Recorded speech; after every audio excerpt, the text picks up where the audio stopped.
उत्तर प्रदेश के प्रयागराज में 4000 हेक्टेयर में होने वाले कुंभ मेले में दुनिया भर से करोड़ों लोग आएंगे, जिसमें सिर्फ जल सुविधा की लागत 40 करोड़ है, जो 25 सेक्टर में 1249 किलोमीटर लंबी पाइपलाइन में लगी है।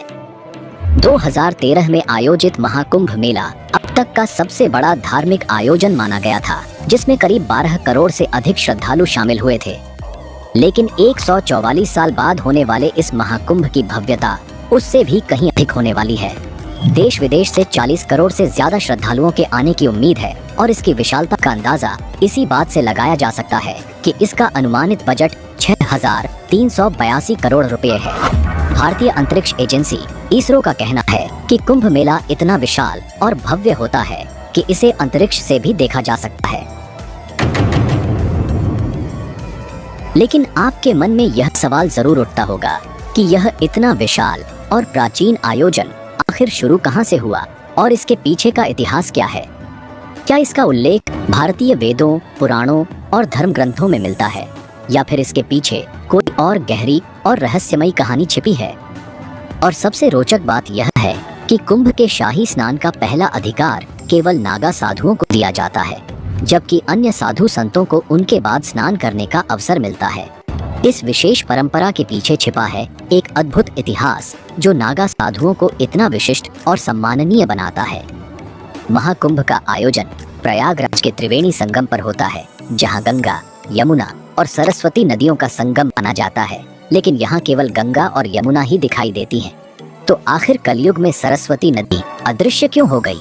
क्या यह केवल एक धार्मिक मान्यता है या इसके पीछे कोई गहराई से छिपा हुआ वैज्ञानिक रहस्य है? और प्रयागराज में स्थित अक्षय वट, जिसे अमर वृक्ष माना जाता है, जो सृष्टि के विकास और प्रलय का साक्षी रहा है, इसके पीछे का इतिहास और महत्व भी जानेंगे। 2025 के महाकुंभ में भारत के 13 प्रमुख अखाड़े हिस्सा लेने वाले हैं। जानेंगे कि अखाड़ों का इतिहास क्या है, उनका विशेष महत्व क्या है और इस बार किन्नर अखाड़े को शामिल करने के पीछे की वजह क्या है।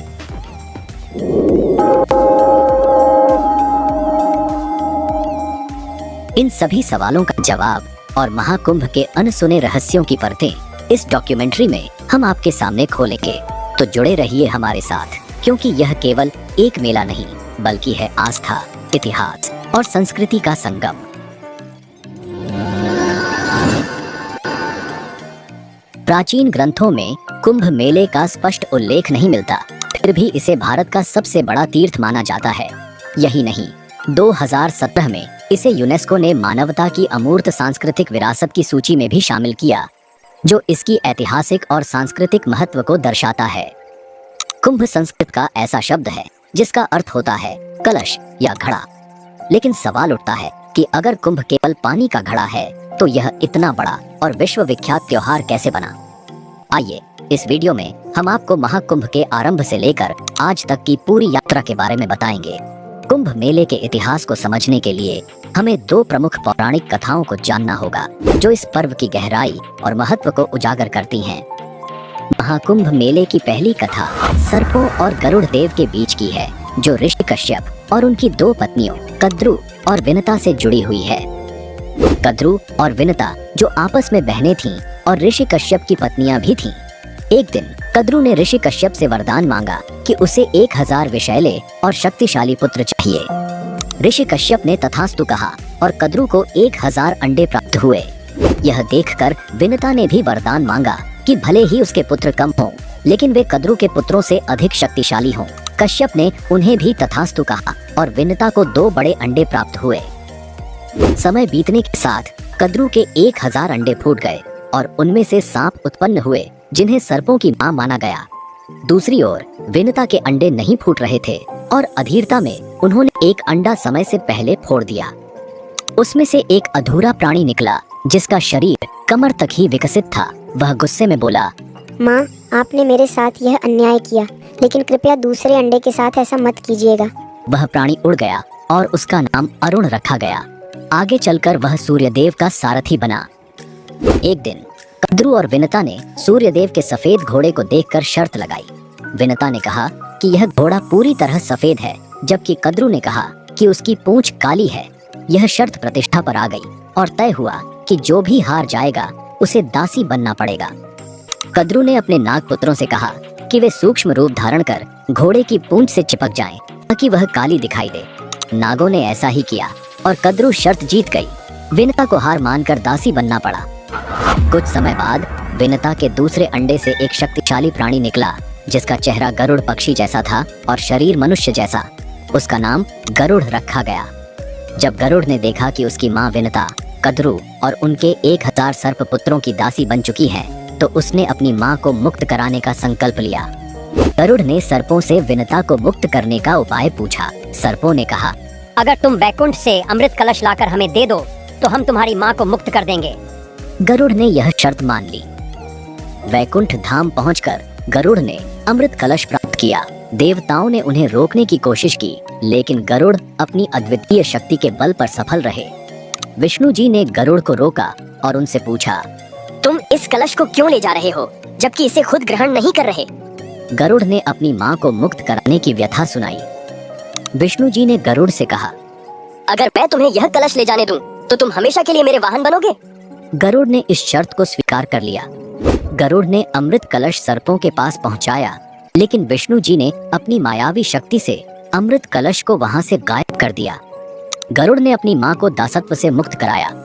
इस यात्रा के दौरान गरुड़ पर इंद्र ने कई बार हमला किया लेकिन वे असफल रहे। अमृत कलश से अमृत की कुछ बूंदें हरिद्वार, प्रयागराज, उज्जैन और नासिक पर गिरी। यही कारण है कि इन 4 पवित्र स्थलों पर कुंभ मेले का आयोजन होता है। लेकिन आगे बढ़ने से पहले इस वीडियो को एक लाइक करके चैनल को सब्सक्राइब जरूर कर लीजिए क्योंकि ये आपके लिए 1 सेकंड का काम है लेकिन इससे हमारी काफी बड़ी मदद होती है।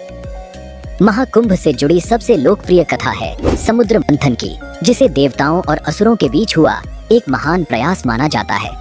विष्णु पुराण के अनुसार एक बार दुर्वासा ऋषि ने एक दिव्य माला बनाई और इसे देवराज इंद्र को भेंट किया, लेकिन इंद्र अपने अहंकार में डूबे हुए उस माला को अपने ऐरावत हाथी के मस्तक पर रख दिया। ऐरावत ने वह माला जमीन पर गिरा दी और अपने पैरों से कुचल डाला। महर्षि दुर्वासा ने इसे अपना अपमान समझा और क्रोधित होकर इंद्र को शाप दे दिया कि उनका वैभव नष्ट हो जाएगा और सभी देवता अपनी शक्तियां खो देंगे। इस शाप के बाद देवता कमजोर हो गए और असुरों से पराजित हो गए। अपने वैभव और शक्तियों को पुनः प्राप्त करने के लिए ब्रह्मा जी ने देवताओं को सुझाव दिया कि वे असुरों के साथ मिलकर समुद्र मंथन करें। इस मंथन से अमृत निकलेगा जिसे ग्रहण कर वे अमर हो जाएंगे। यह बात जब देवताओं ने असुरों के राजा बलि को बताई, वे भी समुद्र मंथन के लिए तैयार हो गए। वासुकी नाग की नेति बनाई गई और मंदराचल पर्वत की सहायता से समुद्र मंथन सावन के महीने में ही किया गया। अमृत का कुंभ यानी कलश मिलते ही असुरों और देवों में युद्ध हो गया। वामन पुराण के अनुसार आचार्य बृहस्पति ने इंद्र के पुत्र जयंत को संकेत दिया कि वह अमृत कुंभ लेकर भाग जाए। दैत्यों ने उसका पीछा 12 दिन तक किया, जो कि 12 वर्षों के बराबर था। युद्ध के समय अमृत कुंभ से त्रिलोक के 12 स्थानों पर अमृत की बूंदें गिरी। इनमें से 8 स्थान देवलोक में और 4 स्थान पृथ्वीलोक पर स्थित हैं, हरिद्वार, प्रयागराज, उज्जैन और नासिक। यही वह पवित्र स्थान है जहां अमृत की बूंदों के कारण कुंभ मेले का आयोजन शुरू हुआ। लेकिन कहानी का सबसे अहम हिस्सा अभी बाकी है, जिसे जानना आपके लिए बेहद जरूरी है। श्रीमद् भागवत पुराण के सागर 6 प्रसंग में कुंभ विवरण के अनुसार सागर के 14 रत्न निकले थे, जिनमें सबसे पहले हलाहल या कालकूट विष निकला। इस विष की ज्वाला इतनी तीव्र थी कि सभी देवता और दानव इससे जलने लगे थे। तब भगवान शिव ने देवता, दानव और समस्त सृष्टि की रक्षा के लिए इसे खुद पी लिया। विष की तीव्र जलन के कारण शिवजी का कंठ नीला पड़ गया, इसीलिए शिवजी का एक नाम नीलकंठ पड़ा। विष की ज्वाला को कम करने के लिए सभी देवताओं और दानवों ने शिवजी को शीतल जल चढ़ाया।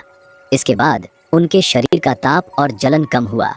यही कारण है कि सावन में शिवजी का जलाभिषेक किया जाता है। ऐसा कहा जाता है कि जब शिवजी ने समुद्र मंथन से निकले हलाहल विष को ग्रहण किया तो उसकी कुछ बूंदें धरती पर गिर गईं।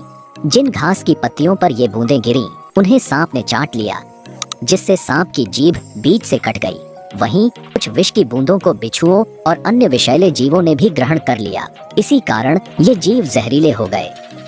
इसके बाद कामधेनु, कल्पवृक्ष, कौस्तुभमणि, उच्चैश्रवा अश्व, ऐरावत गज, रंभा अप्सरा, सुरा, लक्ष्मी, चंद्रमा, शारगंधनुष, भगवान धन्वंतरी, 5 जन्य शंख और अमृत कुंभ निकला, जिसे विश्व मोहिनी बने भगवान विष्णु ने देवताओं को पिला दिया। इसकी बूंदें हरिद्वार की गंगा नदी, प्रयागराज के त्रिवेणी संगम गंगा, यमुना और सरस्वती, उज्जैन की क्षिप्रा नदी और नासिक की गोदावरी नदी में गिरी। जहां अमृत की बूंदें गिरी, वहां कुंभ मेले का आयोजन शुरू हुआ। प्रयागराज में जहां महाकुंभ का आयोजन होता है, वहां गंगा और यमुना का संगम तो साफ देखा जा सकता है, लेकिन सरस्वती नदी दिखाई नहीं देती। फिर भी इसे त्रिवेणी संगम कहा जाता है। अब सवाल यह उठता है कि सरस्वती नदी अदृश्य क्यों हो गई? इसके पीछे की वजह जानने के लिए हमें इतिहास और पौराणिक कथाओं में झांकना होगा। महाभारत के शल्य पर्व में सरस्वती नाम से 7 नदियों का उल्लेख मिलता है। श्रीमद् भागवत पुराण में सरस्वती नदी के प्रवाह और उसके स्थानांतरण की एक रोचक कथा का वर्णन है। पुराणों के अनुसार प्राचीन काल में सरस्वती नदी स्वर्ण भूमि में बहा करती थी। कालांतर में इस भूमि का नाम स्वर्ण राष्ट्र हो गया और धीरे धीरे यह सौराष्ट्र कहलाने लगा। उस समय सौराष्ट्र का क्षेत्र प्राचीन मारवाड़ तक फैला हुआ था और सरस्वती नदी इसी भूमि से प्रवाहित होती थी। यहाँ नित्य सरस्वती की पूजा और अर्चना होती थी। लेकिन समय के साथ इस प्रदेश के लोग यवनों के संपर्क में आ गए और उनके आचार विचार को अपनाने लगे। इससे दुखी होकर सरस्वती ने ब्रह्मा जी से अनुमति मांगी और मारवाड़ एवं सौराष्ट्र छोड़कर प्रयाग में आकर वास करने लगी। कहा जाता है कि सरस्वती के यहाँ से चले जाने के बाद यह समृद्ध भूमि धीरे धीरे मरुस्थल में बदल गई और यही मरुस्थल आज राजस्थान के नाम से जाना जाता है। हाल ही में जैसलमेर जिले के मोहनगढ़ में बोरवेल की खुदाई के दौरान अचानक पानी का सैलाब बाहर निकल आया। पानी का प्रेशर इतना ज्यादा था कि लोग इसे देखकर अचंभित रह गए। अब इस घटना को लेकर चर्चा तेज हो गई है। लोग पूछ रहे हैं कि क्या यह प्राचीन सरस्वती नदी का पानी है, क्योंकि इतिहास के अनुसार सरस्वती नदी जो लुप्त हो गई थी उसका रूट यहीं से होकर गुजरता था। आपको क्या लगता है, क्या यह सरस्वती नदी का प्रवाह हो सकता है? कमेंट में अपनी राय जरूर दें। ऋग्वेद में सरस्वती नदी को अन्नवती और उदकवती के रूप में वर्णित किया गया है। इसे समृद्धि और जल की देवी के रूप में पूजा जाता था। ऋग्वेद में बताया गया है कि सरस्वती नदी यमुना के पूर्व और सतलुज के पश्चिम में प्रवाहित होती थी। महाभारत में इस नदी को कई नामों से जाना गया है, जैसे प्लक्षवती, वेद स्मृति और वेदवती। तांडय और जैमिनीय ब्राह्मण के अनुसार सरस्वती नदी मरुस्थल में सूख गई थी। महाभारत के विवरणों में इसका विनाशन नामक स्थान पर विलुप्त होने का वर्णन है। यही वह नदी थी जिसके किनारे ब्रह्मावर्त और कुरुक्षेत्र जैसे प्राचीन स्थल बसे हुए थे। महाभारत में यह भी उल्लेख मिलता है कि बलराम ने द्वारका से मथुरा तक की यात्रा सरस्वती नदी के माध्यम से की थी। इसके अलावा यादवों के पार्थिव अवशेषों को इसी नदी में प्रवाहित किया गया था।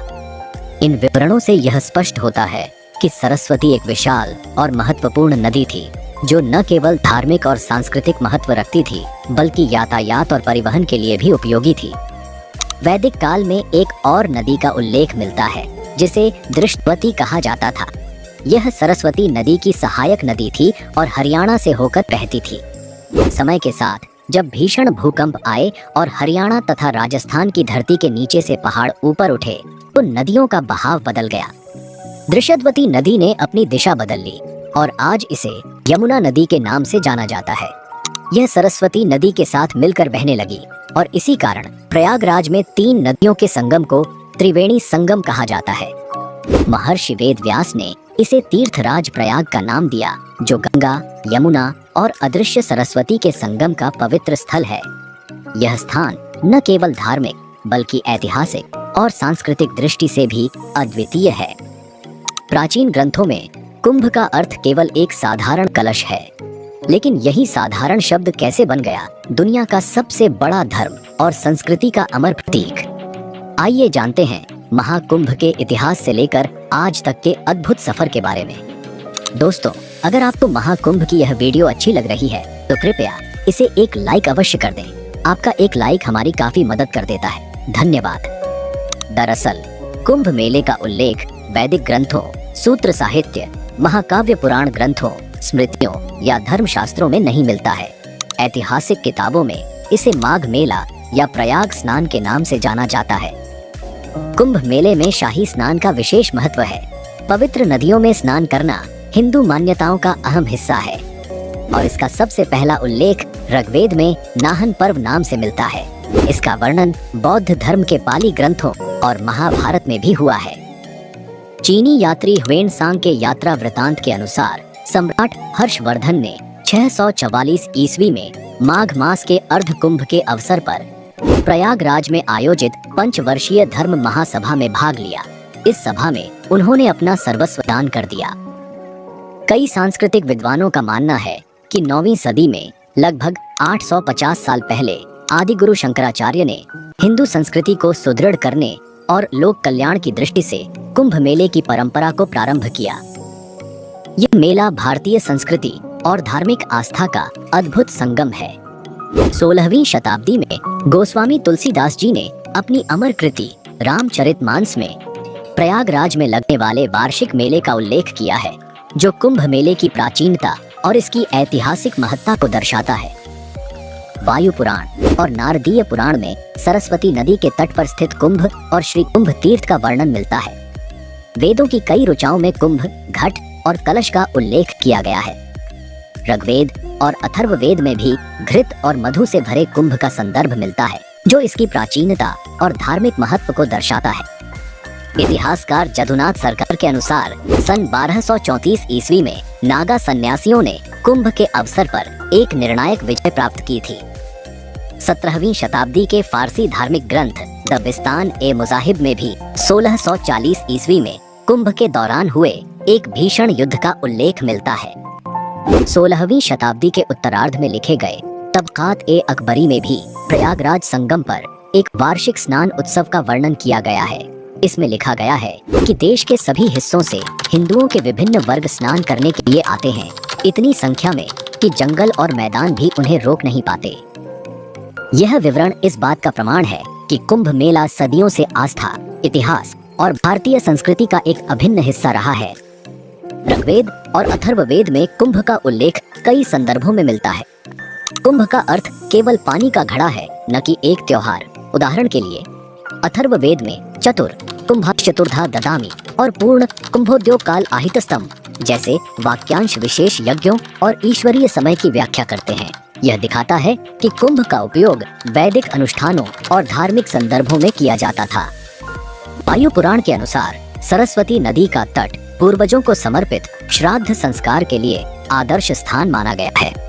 वहीं नारदीय पुराण में इसे श्री कुंभ नामक स्थान बताया गया है, जहां स्नान करने से यज्ञ के समान पुण्य की प्राप्ति होती है। इन पौराणिक ग्रंथों में कुंभ का उल्लेख हमें इसकी प्राचीन धार्मिक और सांस्कृतिक महत्ता को समझने का अवसर देता है। नासिक और उज्जैन में आयोजित होने वाले मेलों को सिंहस्थ कहा जाता है। इसे सिंहस्थ इसलिए कहा जाता है क्योंकि जब बृहस्पति सिंह राशि में होता है और सूर्य तथा चंद्रमा की स्थिति मेला आरंभ होने की तिथि को विशेष महत्व प्रदान करती है। सिंह राशि का यह ज्योतिषीय संयोग नासिक और उज्जैन के कुंभ मेले को सिंहस्थ नाम देता है। अब सवाल उठता है कि कुंभ पर्व का स्वरूप एक त्योहार के रूप में कैसे विकसित हुआ। 14वीं शताब्दी के बाद तीर्थ यात्राओं और मेलों का चलन बढ़ा। यहाँ तक कि 19वीं सदी तक भी कहीं कुंभ मेलों का कोई जिक्र नहीं था। 1868 में ब्रिटिश अधिकारियों ने प्रयाग के माघ मेले की रिपोर्ट को ब्रिटिश सरकार को कुंभ माघ मेला नाम से पेश किया।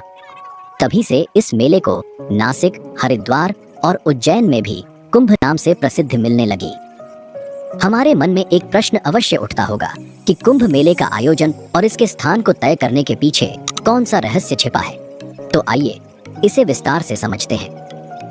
कुंभ महोत्सव का आयोजन ज्योतिषीय गणनाओं और विशेष खगोलीय स्थितियों पर आधारित होता है। जब बृहस्पति कुंभ राशि में प्रवेश करते हैं और सूर्य मेष राशि में होता है, तब हरिद्वार में कुंभ महोत्सव आयोजित किया जाता है। प्रयागराज में कुंभ का आयोजन तब होता है जब बृहस्पति वृषभ राशि में और सूर्य तथा चंद्रमा मकर राशि में होते हैं। यह स्थिति आमतौर पर अमावस्या के दिन बनती है। नासिक में गोदावरी नदी के तट पर कुंभ महोत्सव तब होता है जब सूर्य और बृहस्पति सिंह राशि में प्रवेश करते हैं। उज्जैन में कुंभ तब मनाया जाता है जब बृहस्पति सिंह राशि में और सूर्य मेष राशि में होता है। महाकुंभ का आयोजन हर 12 साल में होता है वेदों में बताए गए खगोल विज्ञान के अनुसार ब्रह्मांडीय ऊर्जा का एक चक्र हर 12 साल में विशेष रूप से सक्रिय होता है। बृहस्पति और सूर्य की इन विशिष्ट खगोलीय स्थितियों के दौरान यह ऊर्जा पृथ्वी के कुछ खास स्थानों पर केंद्रित होती है। यही कारण है कि कुंभ महोत्सव धार्मिक और आध्यात्मिक दृष्टि से इतना महत्वपूर्ण है।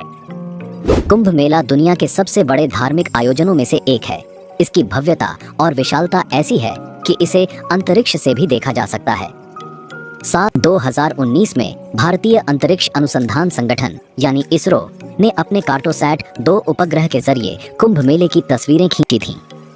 इन अद्भुत तस्वीरों में त्रिवेणी संगम की पवित्रता और नया यमुना पुल की सुंदरता साफ साफ दिखाई दे रही थी। यह नज़ारा न केवल आस्था का प्रतीक है, बल्कि यह भारत की संस्कृति और धार्मिक एकता की एक झलक भी दिखाता है।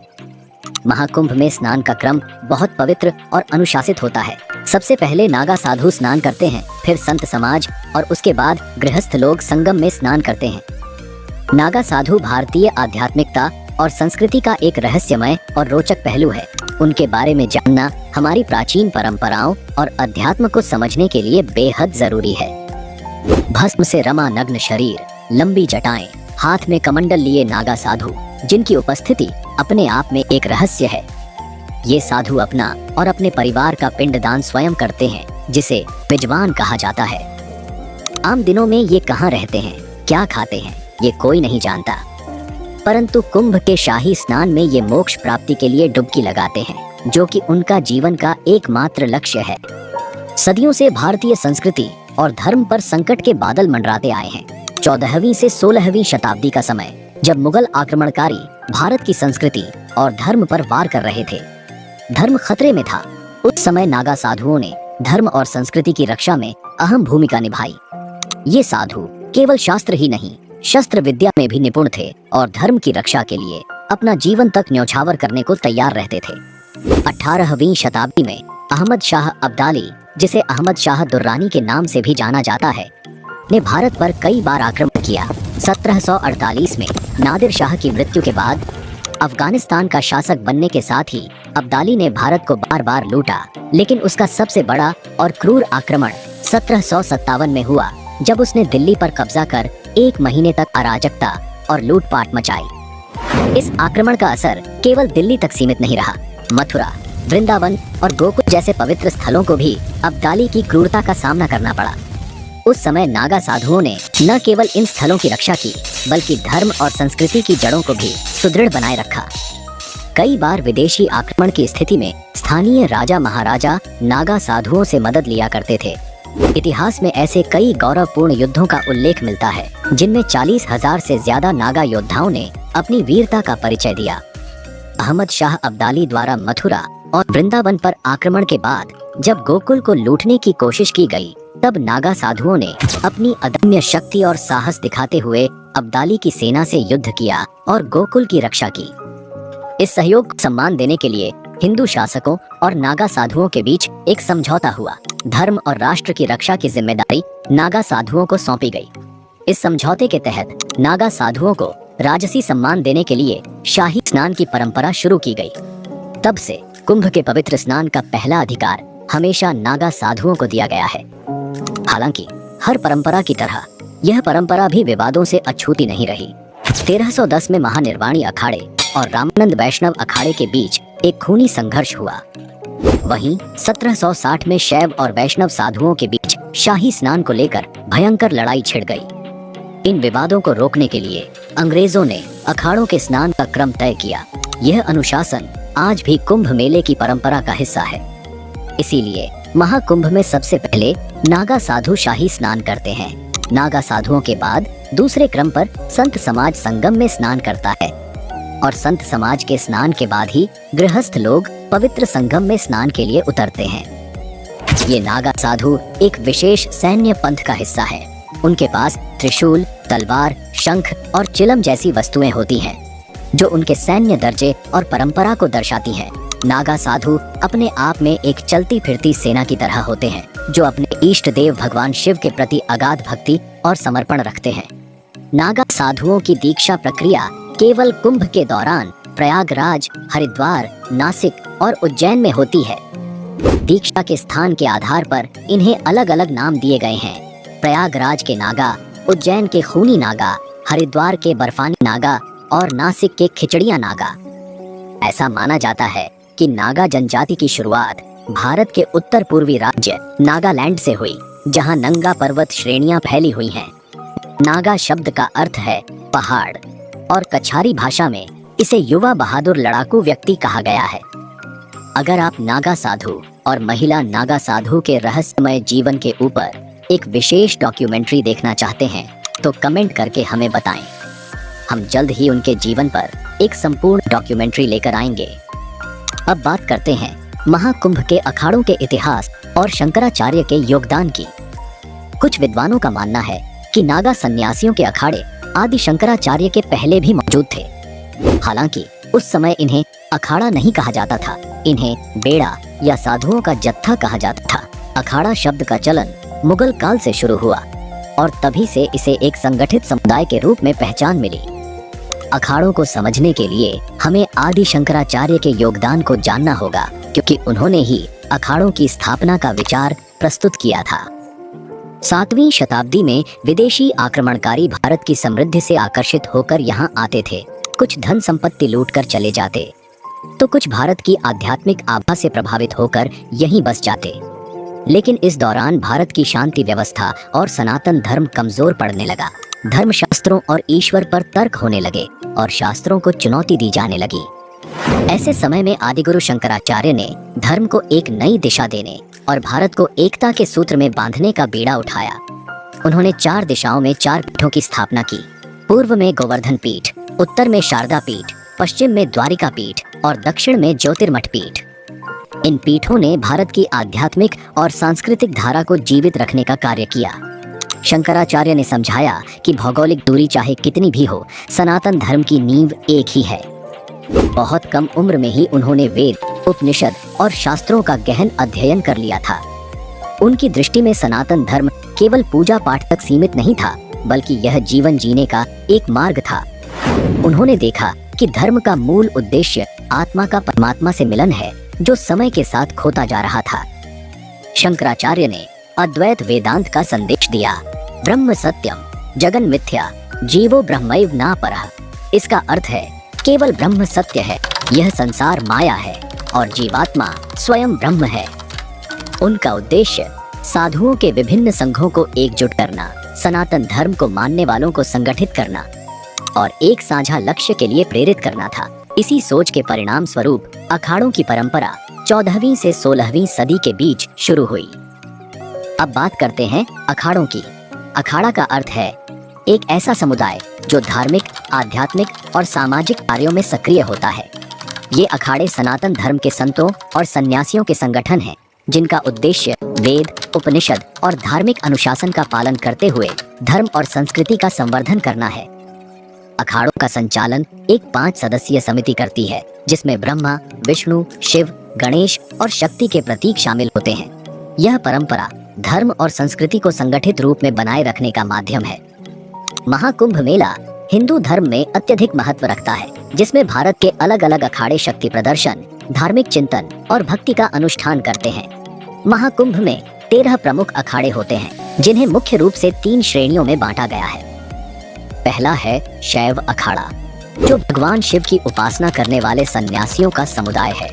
इनमें शामिल है जुना अखाड़ा, निरंजनी अखाड़ा, महानिर्वाणी अखाड़ा, अटल अखाड़ा, आनंद अखाड़ा, आवाहन अखाड़ा और अग्नि अखाड़ा। दूसरा है वैष्णव अखाड़ा, जो भगवान विष्णु और उनके अवतारों की आराधना करते हैं। इनमें 3 अखाड़े आते हैं, निर्वाणी अखाड़ा, दिगंबर अखाड़ा और निर्मोही अखाड़ा। तीसरा है उदासीन अखाड़ा, जो निर्गुण भक्ति और वेदांत के अध्ययन में लीन रहते हैं। इसमें शामिल हैं उदासीन अखाड़ा और निर्मल अखाड़ा। ये अखाड़े भारतीय आध्यात्मिकता और संत परंपरा के गहरे प्रतीक हैं और महाकुंभ को एक विशेष आध्यात्मिक अनुभव बनाते हैं। आज के समय में भारत का सबसे बड़ा अखाड़ा जूना अखाड़ा है, जिसके बाद निरंजनी और महानिर्वाणी अखाड़े का स्थान आता है। इन अखाड़ों की उपस्थिति कुंभ मेले में विशेष रूप से आकर्षण का केंद्र होती है। हर साल ये अखाड़े अपनी भव्य पेशवाई में भाग लेते हैं, इस जुलूस में आचार्य महामंडलेश्वर और महंत रथों पर सवार होते हैं, जबकि नागा साधु अपने घोड़ों पर चलते हुए शक्ति और परंपरा का प्रदर्शन करते हैं। पेशवाई का अर्थ होता है आश्रम से मेला क्षेत्र में अखाड़ों का प्रवेश, और यह कुंभ मेले के शुभारंभ का प्रतीक होता है। हालांकि इस बार कुंभ मेले में दोनों अनुष्ठान यथावत रहेंगे, लेकिन इनके नाम बदल दिए गए हैं। अब शाही स्नान को राजसी स्नान या कुंभ अमृत स्नान के नाम से जाना जाएगा, और पेशवाई का नया नाम कुंभ मेला छावनी प्रवेश यात्रा रखा गया है। इन परिवर्तनों के साथ कुंभ मेले की परंपराएं अपनी आधुनिक पहचान और गरिमा को बनाए रखते हुए जारी रहेंगी। 2015 में पहली बार किन्नर समुदाय ने कुंभ में हिस्सा लिया, और अब 2025 में लक्ष्मी नारायण अखाड़े के नेतृत्व में किन्नर समुदाय महाकुंभ का हिस्सा बनेगा। यह कदम महाकुंभ के आह्वान का प्रतीक है, समानता का संदेश, जहां कोई भेदभाव नहीं होता। इस पहल का उद्देश्य उन किन्नरों को धर्म और समाज से जोड़ना है जिन्हें अक्सर तिरस्कार भरी नजरों से देखा जाता है।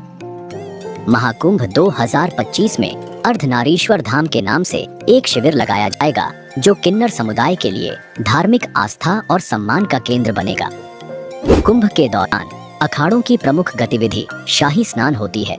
ऐसा माना जाता है कि इस पवित्र स्नान से मनुष्य के सारे पाप धुल जाते हैं और उसे मोक्ष की प्राप्ति होती है। महाकुंभ 2025 एक ऐसा धार्मिक और आध्यात्मिक अनुभव होगा जिसे शब्दों में बयां करना मुश्किल है। इस आयोजन की शुरुआत 13 जनवरी को पौष पूर्णिमा से होगी। इसके बाद मकर संक्रांति, मौनी अमावस्या, बसंत पंचमी, माघी पूर्णिमा और महाशिवरात्रि जैसे पवित्र पर्व 45 दिनों के अंतराल में मनाए जाएंगे। इस महायज्ञ में करीब 40 करोड़ श्रद्धालुओं के शामिल होने की संभावना है। गंगा की पवित्र धाराओं के बीच गूंजते जयकारों की आवाजें, सोने चांदी से सजी चमचमाती पालकियां और आकाश में उठती धुएं की लकीरें, ऐसा अद्भुत दृश्य केवल महाकुंभ में देखने को मिलता है। सुबह के 4 बजे से ही गंगा की लहरें और ठंडी हवाएं मानो खुद देवताओं के स्वागत का इंतजार कर रही हों। शरीर पर भभूत, हाथों में पारंपरिक अस्त्र शस्त्र और आंखों में अनंत भक्ति का तेज लिए सबसे पहले नागा साधु घाट की ओर बढ़ते हैं और शाही स्नान का शुभारंभ करते हैं। उनके बाद ही अन्य श्रद्धालुओं को स्नान की अनुमति मिलती है। अब बात करते हैं उस अक्षय वट की, जिसे अमर वृक्ष भी कहा जाता है। पौराणिक कथाओं के अनुसार प्रयाग में स्नान के बाद जब तक अक्षय वट का पूजन एवं दर्शन नहीं किया जाता, तब तक पूर्ण लाभ नहीं मिलता। यह दिव्य वृक्ष प्रयागराज के मुगल सम्राट अकबर के किले के अंदर पातालपुरी मंदिर में स्थित है और इसे सबसे प्राचीन मंदिरों में से एक माना जाता है। अक्षय वट का उल्लेख पुराणों में भी मिलता है। यह सृष्टि के विकास और प्रलय का साक्षी रहा है। इसके नाम से ही स्पष्ट है कि इसका कभी नाश नहीं होता। मान्यता है कि माता सीता ने इसे आशीर्वाद दिया था कि प्रलय के समय जब सब कुछ नष्ट हो जाएगा, तब भी यह वृक्ष हरा भरा रहेगा। कहा जाता है कि बाल रूप में श्री कृष्ण इसी वट वृक्ष पर विराजमान हुए थे।